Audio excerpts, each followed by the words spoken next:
నమస్తే, నేను Ashok. Welcome to ప్రజా చైతన్యం. పాస్టర్ ప్రవీణ్ పగడాల సంబంధించినటువంటి హత్య అంటారా, ఆత్మహత్య అంటారా, లేదంటే అది యాక్సిడెంట్ అంటారా, దాని మీద ఇప్పుడు పెద్ద ఎత్తున చర్చ జరుగుతుంది. ప్రవీణ్ పగడాలని హత్య చేశారంటూ కూడా క్రైస్తవ సంఘాలకు సంబంధించిన అందరూ మాట్లాడుతూ ఉంటే అది హత్య కాదు, యాక్సిడెంట్ అంటూ కూడా పోలీసులు చెప్తున్నారు. దీని మీద వివిధ రకాలుగా భిన్న స్వరాలు అయితే వస్తూ ఉన్నాయి. ప్రభుత్వం కూడా దీని మీద చర్చ జరిపించి దానికి సంబంధించిన అంశం గురించి కూడా క్లారిటీ ఇస్తామంటూ కూడా చెప్తున్నారు. ఏపీ తాజా రాజకీయాల గురించి ఈరోజు ఇంటర్వ్యూలో మాట్లాడదాం. ఇంటర్వ్యూలో నాతో పాటు పార్టిసిపేట్ చేస్తున్నారు మాజీ ఎమ్మెల్సీ, వైసీపీ సీనియర్ నాయకులు జూపూడి ప్రభాకర్ గారు. ప్రభాకర్ గారు నమస్తే. నమస్కారం సార్. బాగున్నారు మీరు? బాగున్నాను సార్. ఏంటి సార్ ఈ ప్రవీణ్ పగడాల ఇష్యూ ఏంటి? ఇంత పెద్ద ఎత్తున ఎందుకు చర్చ జరుగుతుంది? నిజంగానే దీని వెనక కులాల మధ్య, మతాల మధ్య చిచ్చు పెట్టే అంశాలు ఏమైనా ఉన్నాయా, లేదంటే కావాలని చెప్పేసి దీన్ని ఇష్యూ జరిగే పరిస్థితి కనిపిస్తుందా? అంటే కావాలని ఒక అంశం మీద ఒక చనిపోయిన వ్యక్తి మీద కావాలని ఎవరు చేసే అవకాశం అయితే ఉండకూడదు. ఎందుకంటే మతం అనేది అది ఒక ప్రత్యేకమైనటువంటి ఇండివిజువల్ హ్యాబిట్. భారత రాజ్యాంగం మనిషికి ఇచ్చిన స్వేచ్ఛలో నీకు ఇష్టం వచ్చినటువంటి మతాన్ని, దేవుణ్ణి నువ్వు కొలుసుకోవచ్చు. ఓకే. దేర్ ఇస్ నో నువ్వు ఈ దేవుణ్ణే కొలవాలి, ఈ మతాన్నే పెట్టుకోవాలి, ఇలా లేదు. అది అంటే భారత రాజ్యాంగమే లౌకిక రాజ్యాంగం. పుట్టలకు మొక్కుతాం, చెట్లకు మొక్కుతాం, అదేవిధంగా పోచమ్మకు మొక్కుతాం, వెంకటేశ్వర స్వామికి మొక్కుతాం, లేకపోతే చర్చికి వెళ్తారు, మసీదుకి వెళ్తారు. ఎవరెవరి అభిప్రాయం వాళ్ళది. అంటే మతం ఎప్పుడు కూడా మనిషిని నిర్దేశించకూడదు. మనిషి ఒక ఆలోచనని, తన నమ్మకాన్ని తను నమ్ముకొని, ఒకే ఫ్యామిలీలో 4-5 రకాల నమ్మకాలు ఉంటాయి దాని. కాబట్టి ఇది ఒక అంశం మీద ఒక వ్యక్తి చాలా డీప్గా స్టడీ చేసి ఉండి ఆ అంశం మతమైనప్పుడు, ప్రవీణ్ పగడాల ఒక మేధావిగా ఒక దశాబ్ద కాలంగా ఈ రాష్ట్రంలో అనేకమైన అంశాల మీద థియలాజికల్ స్టడీస్ చేసినటువంటి వ్యక్తిగా అవలీలగా మాట్లాడుతున్నటువంటి ఒక వ్యక్తి. అది బైబిల్ కానివ్వండి, ఖురాన్ కానివ్వండి, భగవద్గీత కానివ్వండి. అతనికి ఉన్నంత పట్టు కానీ, నాలెడ్జ్ కానీ నిజంగా దాని మీద ప్రత్యేకంగా పనిచేస్తున్నటువంటి వ్యక్తులు కూడా లేదు. ఓకే. ఏది 24 అవర్స్ దాని మీదే పనిచేసే పాస్టర్స్ కానీ, లేకపోతే పూజారులు కానీ, లేకపోతే మన మసీదులో ఉండే వాళ్ళకు కానీ ప్రవీణ్ పగడాలకు ఉన్నటువంటి ఆ లోతైనటువంటి విశ్లేషణ డిబేట్లో వచ్చి చూసినప్పుడు మాలాంటి వాళ్ళు అవతల తేలిపోతూ ఉన్నారు. ఇంతెందుకు రక్షణ టీవీ ఛానల్లో కొన్ని అంశాల మీద, సెక్యులరిజం మీద, లేకపోతే ఈ మతాల మీద నేను ప్రవీణ్ పగడాల తర్వాత మిగతా వచ్చినటువంటి కొంతమంది హిందూ సమాజం నుంచి, ముస్లిం సమాజం నుంచి వచ్చినటువంటి డిబేట్లు చేశాము. నేను myself I was shocked. He has got N depth of knowledge in subject. Okay. దాని ద్వారా కొంతమంది వార్నింగ్ ఇవ్వటం, ఈయన మళ్ళీ అపాలజీ చెప్పటం, what ever it may be, ఎవరెవరు చేశారా ఏంటనేది ఒకళ్ళు ఇన్వెస్టిగేషన్లోకి వెళ్తే వస్తుంది. అంటే నేను ఇది ప్రత్యేకంగా నాకు ఒక అభిప్రాయము కలిగిన చెప్పలేనటువంటి ఒక పరిస్థితుల్లోకి ఆయన ఆ హత్య అనేది నెట్టబడింది. అవునా? ఎందుకంటే ప్రయాణిస్తున్నటువంటి వాహనం కానీ, ఒక మోటార్ సైకిల్ ఒంటరిగా ప్రయాణించడం, హైదరాబాద్ నుంచి విజయవాడ, విజయవాడ నుంచి కోవూరు, రాజమండ్రి, ఈ క్రమంలో ఏం జరిగింది, ఎవరు వెంటాడారు, ఇక్కడి నుంచి విజయవాడకి ఎవరు పిలిచారు, విజయవాడ నుంచి కోవూరు ఎవరు పిలిస్తే వెళ్ళాడు, ఇవన్నీ ఇంకా ఇన్వెస్టిగేషన్లో రావాల్సిన అంటే ఒంటరిగా ప్రయాణం చేస్తున్న నేపథ్యంలో వచ్చేటువంటి చిక్కులు ఇవన్నీ కూడా. అయితే the way he has been అంటే కనపడినటువంటి శవం చూస్తే మర్డర్ చేసినటువంటి లక్షణాలే ఎక్కువ కనపడుతున్నాయి. ముఖం మీద కత్తులతో, గొడ్డలతో ఉన్నటువంటి దాడుల్లో మీకు వచ్చినటువంటి చూసారా? ఒకవేళ ఏమైనా మనం చూపించగలిగితే, ఒకటి మీ దగ్గర ఏమైనా ఉంటే నాకు ఫోన్ కన్నా మీ ఫోన్ బాగా పనిచేస్తుందేమో, ఒకసారి చూడండి. అంటే for the sake of audience, మనం జస్ట్ లైక్ దట్ లేకుండా నువ్వు ఆ ఫొటోస్ని పెట్టగలిగితే అవి నిజంగా గొడ్డలతోటో కత్తులతోటో ముఖం మీద కొట్టకపోతే ఆ విధంగా ముఖం రెండుగా చీలిపోదు. పెదవు కానీ, ముక్కు కానీ అవన్నీ వచ్చాయా మీ దగ్గర? వస్తే అదే మీరు కొంచెం ఒకసారి కెమెరా ముందు పెట్టగలిగితే దాన్ని అది మీరు డిస్ప్లే చేయండి. ఓకే. దాన్ని బట్టి చూస్తే ప్రాథమికంగా ఎవరు చూసినా సరే ఇది ఖచ్చితంగా ఎవరో కొట్టారు అంటారు. రెండవది, కొట్టిన తర్వాత మోటార్ బైకు ఆయన పైన సురక్షితంగా ఉంది. ఒకళ్ళు జారి పడ్డాడు అనుకోండి, ఓకే, బైక్ ఒక చోటుకి వెళ్ళాలి, లేకపోతే ఇంకొక వెహికల్ ఏమైనా కొడితే అతను ఒక చోటు పడాలి, బైక్ ఒక చోటు పడాలి. అవును అవును. అలా కాకుండా ఆయన మీద బండి ఉంది, ఆయన మీద బైక్ని భద్రంగా పెట్టుంది, ఆయన దాని కింద ఉన్నాడు. వస్తున్నటువంటి అంశాల ప్రకారం ఎక్కడో ఆ దారిలో అక్కడ ఉన్నటువంటి దాన్ని ఏమంటాం మనం, టోల్ గేట్, ఆ టోల్ ప్లాజాకు ముందే ఇతని మీద దాడి జరిగినట్టుగా. ఆ దాడి జరిగిన సమయంలోనే ఒకవేళ ఆ బైక్ మీద వస్తున్న అతను అయి ఉన్నట్టయితే, క్రాస్ చేసుకొని గందరగోళంగా నడపలేక లేదా కాళ్ళు పెట్టుకొని వస్తున్న, నిన్న ఈరోజు మధ్యాహ్నం తెలిసింది ఏంటంటే అసలు ఆ ఫోటో ఆయనది కాదనేది ఒకటి వస్తూ ఉంది. ఎవరు ఆయన అంత పొడవు లేడు, కాళ్ళు బైక్ ఆ నుంచి కింద పెట్టుకుని ఇంత పొడవు లేడు, అతను కొద్దిగా షార్ట్గా ఉంటాడు. పొడవు ఉన్న వ్యక్తికి ఇంత పొట్ట కనపడుతూ ఉంది, అతనికి అసలు పొట్టలేదు అని వాళ్ళ పిఏనే ఈరోజు ఒక స్టేట్మెంట్ ఒక లేడీ ఇవ్వటం జరిగింది. So that is not his photo అని. సో అతన్ని ఎవరు ఎక్కడ కొట్టారు, కొట్టిన చోట ఉన్న కట్టెలు కనపడుతున్నాయి ఫొటోస్లో, కట్టెలు. ఆ కట్టెలు అక్కడ ఉన్నాయి, కట్టెలు కొట్టకపోతే కట్టెలు ఎందుకు ఉంటాయి? కట్టెలు ఉన్నాయంటే, కత్తికి రక్తం మరకలు ఉన్నాయంటే అక్కడ ఉన్నాయి. గుండెల మీద చెప్పుతోటి కాళ్ళతోటి తన్నినటువంటి మరకలు కనపడుతూ ఉన్నాయి. నాకు తెలిసి దీన్ని ఇంత టాప్ టెక్నాలజీ ఉన్నటువంటి పోలీస్ వ్యవస్థ ఇన్ని రోజులు ఎందుకు తీసుకుందో కూడా నాకు ఆశ్చర్యమే. అర్థం కావట్లేదు. అంటే అర్థం అవుతుంది, ఏమని కావాలని డిలే చేస్తున్నారని. అంటే నేను పోలీస్ మీద కానీ లేదా ప్రభుత్వం మీద కానీ నేను ఇప్పుడే ఒక ముద్ర వేయదలుచుకోవాలి. ఎక్కడో ఇంకో కాస్త డీప్గా ఇన్వెస్టిగేషన్లోకి వెళ్తారేమో. బట్ ప్రైమా ఫెస్సీ ఏ కేసుకైనా ప్రైమా ఫెస్సీ ఉంటుంది. ప్రైమా ఫెస్సీలో ఖచ్చితంగా ముఖం మీద ఉన్నటువంటి ఘాట్లు కత్తితోటో గొడ్డలతోటో లేకపోతే ముఖం అంతా చీలిపోయి ఉన్నట్టుంటే ఎందుకు చీలిపోతాయి? బాడీలో ఎక్కడ ఏం కనపడకుండా ఉన్నటువంటి ఒక వ్యక్తి ఏం చెప్తున్నారంటే అసలు అతను కొట్టడమే వెన్నెముక ఇరిగిపోయేటట్టుగా కొట్టేశారు. వెన్నెముక ఇరిగిపోయిన తర్వాత వాళ్ళ కసి ఎంతవరకు ఉందంటే ఆ ముఖాన్ని కనబడకుండా, అంటే ఆయన మాట్లాడేటప్పుడు ఆ నాలెడ్జ్ కానీ ఎక్స్ప్రెషన్స్ కానీ ముఖం నుంచి వచ్చాయి కదా, కాబట్టి అతను ఆ ముఖాన్ని కనబడకుండా అంత కసితోటి చేశారు అనేది ఒక వర్షన్ కనపడుతూ ఉంది. These are all versions. ఎందుకంటే ఆ డెడ్ బాడీని రాజమండ్రి తీసుకెళ్ళిన తర్వాత దాదాపు కొన్ని వేల మంది క్రైస్తవ పాస్టర్స్ కానీ లేకపోతే బిలీవర్స్ కానీ కొన్ని వేల మంది వచ్చారు, కానీ ప్రభుత్వం దగ్గర చలనం లేదు. ప్రభుత్వానికి సంబంధించి చలనం లేదు. చనిపోయినోడు పలానా మతస్థుడు కాబట్టి నేను తాగకూడదు అనేది ప్రభుత్వంకే ఆ లక్షణం, ఆ బ్యాడ్ క్వాలిటీ ఉండకూడదు. ప్రభుత్వమే సెక్యులర్. అవును, రాజకీయ నాయకుడైనా ప్రభుత్వమైనా సెక్యులర్ ఉండాలి.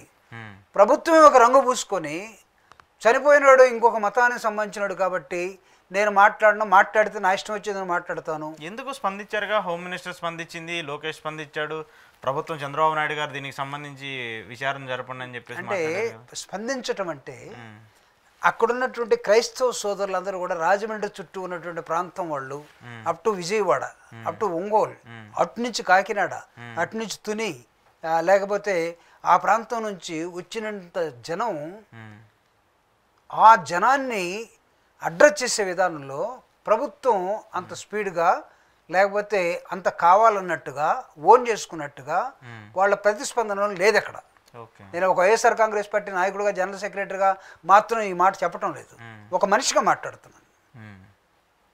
There are so many beliefs in this country. అంటే ఇప్పుడు ఒక ఫ్యాషన్ అయిపోయింది, నీ మతాన్ని అంగీకరించకపోతే నువ్వు చంపేస్తావా, లేకపోతే నీతో ఆర్గ్యుమెంట్ చేస్తే నువ్వు చంపేస్తావా? స్వతంత్ర పోరాటంలో ఎంతమందిని చంపేసి ఉండాలి? చాలామంది. అప్పుడు జరిగినటువంటి ఘర్షణలు అవన్నీ వేరు కాదండి. అసలు ఎటు తీసుకెళ్తున్నావు? సెక్యులర్ అనే పదాన్ని నువ్వు ఎటువైపు తీసుకెళ్తున్నావు? ఇది రోజు నేను అడుగుతా ఉన్నా. పవన్ కళ్యాణ్ గారు ఒక డిప్యూటీ సీఎంగా ఆ రోజు ఒక లడ్డు దగ్గరే జరిగినట్టు అంశానికి, లడ్డు మనం తయారు చేసేది అది, కానీ మనిషి అండి ఇక్కడ. ఎందుకు పవన్ కళ్యాణ్ గారు మీరు ఎందుకు ఇంప్లిమెంట్ చేస్తున్నారు దీనికి సంబంధించి? కాదు, మాట్లాడాలి కదా. He will talk, he has to talk. నేను అడుగుతున్నా, ఆయన ప్రశ్నించడానికి వచ్చాడు కదా. ఒక మనిషిని కొంతమంది అనుమానిస్తూ ఉన్నారు ప్రభుత్వం సరిగా రావట్లేదని. You are all the ingredient, the powerful persons in the government. మీరు మాట్లాడాలి ఖచ్చితంగా. మీ మాటల కోసం చూస్తున్నారు. ఇర్రెస్పాన్సిబిలిటీ అనేది, బాధ్యత రాహిత్యం అనేది ప్రభుత్వంలో కనపడతా ఉంది. కాబట్టి పోలీసు కూడా, అక్కడ ఉన్నటువంటి వ్యక్తులు పోలీసులు కూడా చూద్దాం చేద్దాం అంటే అంత నెగ్లిజెన్స్ అయ్యి ఇలాంటి ఘటనకి కొన్ని లక్షల మందిని కదిలించినటువంటి ఈ హత్య అంటే ఎవడు చేశాడు ఏంటనేది ఇంకా జరగాలి. కాబట్టి నేను చెప్పట్లా, కొన్ని మా అనుమానాలు ఉన్నప్పటికి కూడా ప్రజలు అనుకున్న మాటల్ని ఒక రాజకీయ నాయకుడు విన్న తర్వాత ఒకవేళ అది నిజమై ఉంటుందేమో అనేది చెప్పడానికి మేము సందేహిస్తా ఉన్నాం. ఎందుకంటే fact will come out, has to come out. బయటకు వస్తుంది. అసలు బయటికి రాకముందు ప్రభుత్వం యాక్షన్ ఎలా ఉండాలి అంటే, నావాడు కాదు, నా మనిషి కాదు, క్రిస్టియన్స్ మాకు ఓట్లు వేయలేదు, ఎస్సీలు మాకు ఓట్లు వేయలేదు అనే దృక్పథాన్ని ప్రభుత్వం చేస్తే ఎవడిదే ఈ రాష్ట్రాన్ని బ్రతికించాలి? అందరూ ఓట్లు వేస్తేనే కదా ప్రభుత్వం అధికారంలోకి వచ్చింది కదా. ఎందుకు మాట్లాడలేదు చంద్రబాబు నాయుడు గారు కానీ, హోమ్ మినిస్టర్ కానీ, లేకపోతే అతను ఉన్నటువంటి లోకేష్ గారు కానీ, ముఖ్యమైనటువంటి వాళ్ళు ఎందుకు మాట్లాడలేదు? అంటే ఎందుకు అడ్రస్ చేయలేదండి? మతాల మధ్యకి సంబంధించి అంత సెన్సిటివ్ ఉంటుంది కాబట్టి దాన్ని అంత పెద్దగా చర్చనీయాంశం చేయగలరు. ఖచ్చితంగా వెళ్ళాలి కదా. సెన్సిటివ్ ఏంటి కనపడటం లేదా? అక్కడికి వెళ్ళి మోకాళ్ళ మీద కూర్చొని ప్రార్థన చేస్తున్నటువంటి ఆ క్రైస్తవ జనాంగాన్ని చూసినప్పుడు ప్రభుత్వంలో చలనం ఉండదా? 10 మంది ఒక చోట కూర్చొని వచ్చేస్తారు కదా మీరు. సో ప్రవీణ్ పగడాలకు జరిగినటువంటి ఆ ఘోరమైనటువంటి దాన్ని ఏమంటాము, అది చేసిన మర్డరా లేకపోతే ఇంకొకట ఇది అసలు ఈ సమాజంలో దీన్ని ఏమాత్రం అంగీకరించడానికి వీలు లేనటువంటి ఒక సబ్జెక్ట్గా నేను మాట్లాడుతున్నాను. ఎస్, అక్కడి నుంచి హైదరాబాద్కి శవాన్ని తరలించారు. హైదరాబాద్లో కొన్ని లక్షల మంది వచ్చారు. ఆయన అంతిమయాత్రలు చాలా మంది, లక్షల మంది. దీన్ని ఏమనాలి? ఓకే, మీరేంటి సార్, మీరు ఒక రాజకీయాల నుంచి పక్కన పెడితే మీరు ఒక సైంటిస్ట్గా, ఒక సెక్యులరిజం గారికి సంబంధించి, ఒక రాజకీయానికి సంబంధించి మీరు చేసినట్టుగా ఇది చూస్తున్నప్పుడు నిజంగా దీని వెనక ఏదన్నా రాజకీయ నేతల ప్రమేయం ఉంటుంది అనేది పక్కన పడేస్తే, వాళ్ళు చేసేటువంటి వ్యాఖ్యలు అలాంటి ఏమన్నా ఇబ్బంది పెట్టినాయా? మతాల మధ్య వాళ్ళు చేసేటువంటి విద్వేషాలు ఇలాంటివి ఏమన్నా ఇబ్బంది పెడుతున్నాయా? అంటే ఇక్కడ ఇలాంటి వాటి కారణం అవుతున్నాయి అనుకోవాలా? అంటే ఒకటి నాకు అనిపిస్తున్నది ఏంటంటే, అతను చాలా లోతుగా ఆర్గ్యుమెంట్ చేశాడు చాలాసార్లు. ఇట్లా మళ్ళీ డిబేట్లో కూర్చున్నప్పుడు వచ్చాయి. ఎవరు వ్యక్తిగత స్వేచ్ఛ ఎవరికైనా ఉంటుంది కదా, భావప్రకటన స్వేచ్ఛ ఉంటుంది. దాని ద్వారా అతను కొన్ని వార్నింగ్స్ వచ్చాయి, ఆ కుటుంబానికి కొన్ని వార్నింగ్స్ వచ్చాయి. సో ఆ భయం తాలూకా ఏముంటుందంటే, అతను కొన్ని క్షమాపణలు కూడా చెప్పడం జరిగింది. ఎవరెవరికి ఎందుకు చెప్పారో, ఎందుకు చెప్పాల్సి వచ్చిందో వీటన్నిటి మీద భయపడే మనిషి స్వతహాగా కొంత భయం ఉంటుంది కదా, ప్రాణం మీద భయం ఉంటుంది. అతను మర్చిపోయి ఉండొచ్చు నేను క్షమాపణ చెప్పానండి, కానీ అవతల వాళ్ళు దాన్ని సీరియస్గా తీసుకొని ఉండే ఇలాంటివి జరుగుతాయి. అంతే కదా. దొంగతనంగా జరిగే మర్డర్స్ అన్నీ కూడా ఇలాంటివి కదండి. ఎవరో ఒంటరిగా ప్రయాణం చేసేటప్పుడు లేకపోతే ప్లాన్డ్గా ఏదైనా చేయదలుచుకున్నప్పుడు మనం దాన్ని పెద్దగా మనం దాన్ని గుర్తించలేని పరిస్థితులు వస్తూ ఉంటాయి కదా. కాబట్టి నేను ఒక సైంటిస్ట్గానే కన్నా బీయింగ్ అన్ హ్యూమన్ బీయింగ్, ఒక మనిషిగా ఒక నమ్మకం కలిగి ఉండటం తప్ప ఒక మనిషి ఎవరు తప్పని ఎందుకు అంటారు కదా, ఎవరు అంటారు కదా, దాని ద్వారా జరిగినటువంటి తతంగం కదా ఇదంతా. అదర్వైజ్ ఎస్ అది కాదు, ఇది ఓన్లీ యాక్సిడెంట్, ఒక లారీ కొట్టిపోయింది లేకపోతే ఆ తన్నే జారిపడ్డాడు, తేల్చండి. అదైనా పోలీసులు విచారణలో తెలుస్తారు, తేల్చాలి కదా. దానికి ఇంత టైం ఎందుకు పడుతుంది? ప్రొసీజర్ ఉంటుంది కదా. తీసుకోండి సార్, ఆయన ఇక్కడ 24వ తేదీన బయలుదేరాడు. హైదరాబాద్ నుంచి మీరు విజయవాడ దాకా మధ్యలో ఉన్నటువంటి టోల్ గేట్స్ పోల్లు ఉన్నాయి, తీసుకోండి. ఎలా బయలుదేరాడు మనిషి? ఆల్ ఫుటేజ్ దొరుకుతాయి కదా, అక్కడి నుంచి అక్కడికి వెళ్ళాడు తీసుకోండి. ఇప్పుడేం ప్రతిదీ ఓపెన్ సీక్రెట్ అయిపోయింది కదా. ఈయన కాకపోతే ఇంకొకటి ఇస్తాడు. ఈ రోజు కాకపోతే రేపైనా సరే ఎవడైనా భయపడేవలేదేమో. సెల్ ఫోన్లో రికార్డ్ చేసినట్టు అంశాలు ఉంటే రావచ్చు బయటికి. వచ్చిన తర్వాత అన్నీ వచ్చిన తర్వాత నువ్వు చేసేది ఏంది? అదేదో సామెత ఒకటి ఉంది, అసలోడే లేనప్పుడు నువ్వెందుకు అన్నట్టుగా. కాబట్టి the failure of the government ఇక్కడ స్పష్టంగా కనబడతా ఉంది. అంటే ఖచ్చితంగా క్రైస్తవుల పట్ల, క్రిస్టియన్స్ పట్ల ఈ ప్రభుత్వానికి ఉన్నటువంటి వ్యతిరేక భావం స్పష్టంగా ఇక్కడ కనబడుతూ ఉంది. ఎందుకు కనబడుతూ ఉంది? ప్రభుత్వం ఆ లక్ష్యంతో ఉండకూడదు, నంబర్ 1. నంబర్ 2, ఇది రాజ్యాంగం ప్రకారం కూడా కరెక్ట్ కాదు. మీరు బీజేపీ తోటి కలిసి వెళ్ళిపోయి ఒకే మతం మాత్రమే, ఈ దేశంలో ఉండాలనే స్లోగన్కి కట్టుబడి ఉన్నారేమో. రేపు ఈ రాష్ట్రంలో ఉన్నటువంటి కోటి మంది క్రైస్తవులు ఒక బహిరంగ సభ రాజమండ్రిలో పెట్టబోతున్నారు. అవునా? 1 కోటి మంది క్రైస్తవులు ఎవరైతే చర్చికి వెళ్తారో, ఎవరైతే యేసుక్రీస్తు నమ్ముతారో, ఎవరైతే మానవ హక్కుల కోసం ఉంటారో వాళ్ళందరూ కూడా కదిలి 1 కోటి మందితో ఒక బహిరంగ సభ పెట్టబోతూ ఉన్నారు. Can I stop it? ఒకవేళ ప్రభుత్వం అనుకుంటే పర్మిషన్ ఇవ్వదేమో, పర్మిషన్ కూడా కాదనుకొని వాళ్ళు బహిరంగ సభ పెట్టారు అనుకోండి, 1 కోటి మంది ఒక చోట చేరితే ఏమవుతుంది?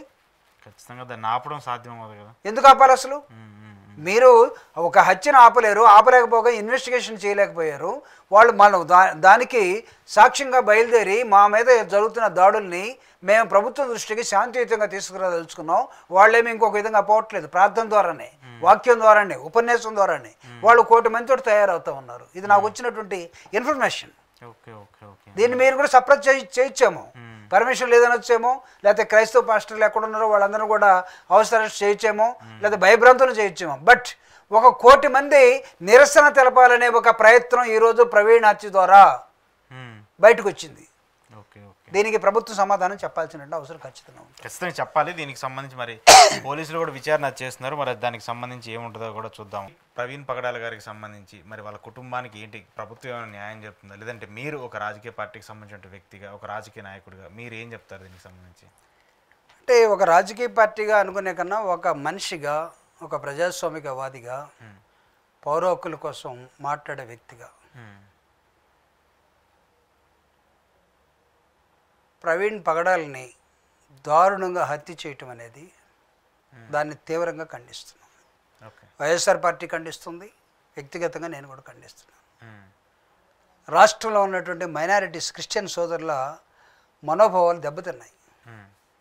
ఈ రాష్ట్రం క్రిస్టియన్స్ తోటి లేదు, క్రిస్టియన్స్ని బతకనివ్వదు అనే దశలోకి క్రిస్టియన్ సోదరులందరూ వెళ్ళిపోయారు. అందుకే ఇందాక నేను చెప్పాను, 1 కోటి మందితోటి ఒక బహిరంగ సభకి నిరసన తెలపడం కోసం సిద్ధపడుతున్నారని. కానీ ఇవన్నీ మేము ఎన్ని చేసినా, వాళ్ళు ఎన్ని చేసినా ఆ కుటుంబానికి తిరిగి మళ్ళా ప్రవీణ్ పగడాలని తీర్చివ్వలేము.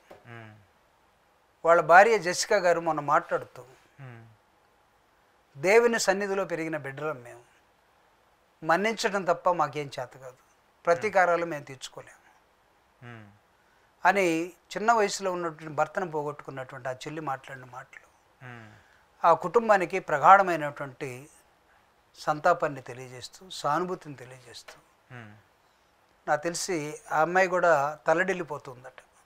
2 ఆడపిల్లల్ని పెట్టుకుని ఒక చెల్లి మనోధైర్యంతో ఉండమని, కొన్ని ఇలాంటి ఇబ్బందులు వచ్చినప్పుడే పిల్లల కోసమైనా సరే గట్టిగా ఉండమని వైఎస్ఆర్ కాంగ్రెస్ పార్టీ తరఫున జూపూడి ప్రభాకరరావు, ప్రత్యేకంగా నా తరఫున కూడా ఆ కుటుంబానికి ప్రగాఢ సానుభూతిని తెలియజేస్తూ, కాస్త ధైర్యంగా ఉండండి, దేవుడు ఎలా నిర్ణయిస్తే అలా జరిగిందని ఉండిపోవాల్సిన పరిస్థితి తప్ప, ప్రభుత్వం ఒకవేళ ఏమైనా దొంగలను పట్టుకొని శిక్షిస్తే అది ప్రభుత్వం చేసింది అనుకుందాం, లేకపోతే ఇది దేవునికే వదిలేయమని.